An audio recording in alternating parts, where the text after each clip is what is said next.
symbole du Bordeaux moderne, qui cohabite avec le patrimoine du XVIIIe siècle. Le pont Chaban-Delmas est la porte d'entrée du port de la Lune.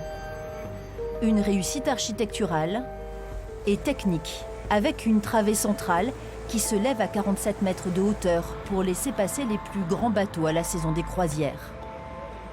Ce jour-là, le départ d'un paquebot est programmé en fin de journée. Les équipes du Pont-Levant se mettent en place. Dans la tour de contrôle, 2 agents sont chargés de la sécurité avant la manœuvre. On a un armement à faire pour vérifier tout ce qui est partie mécanique, toutes les parties sensibles de l'ouvrage. Donc on est obligé de faire une vérification avant levée pour s'assurer que l'ouvrage soit dans des conditions optimales et qu'il puisse se lever correctement. La circulation des voitures et des piétons est coupée 1 heure avant l'arrivée du bateau qui attend le feu vert pour larguer les amarres. Dans les embasses du pont, la machinerie se déclenche. Là, ça y est, c'est parti. Donc on tourne à 1000 tours minute au moteur et sur le tambour, on tourne à 1 tour minute. Donc ça donne beaucoup de force et c'est ce qui permet de tirer sur les contrepoids.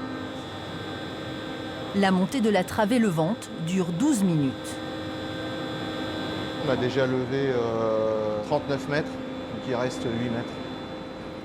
Et depuis les quais de la rive gauche, les passants s'arrêtent. Le pont Chaban-Delmas qui se lève, c'est toujours un spectacle.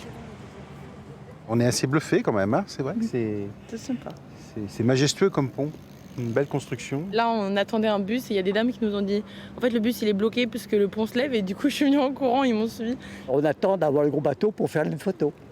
Je pense que ça sera pas mal. Le paquebot a largué les amarres. Depuis le toit des embasses du pont, nous sommes aux premières loges. On est à 64 manœuvres sur l'année 2022.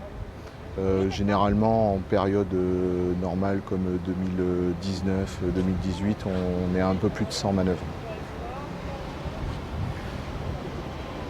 L'imposant bateau de croisière de luxe, le Silver Moon et ses 600 passagers à bord, quitte son escale girondine.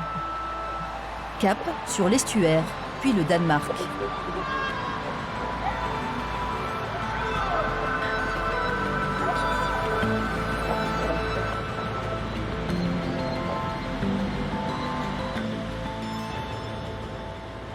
Les 117 mètres de la travée centrale redescendent et se recalent au millimètre près.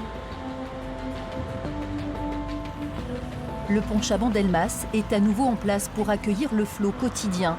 Chaque jour, 28 000 véhicules, 2 000 cyclistes et autant de piétons empruntent ce franchissement.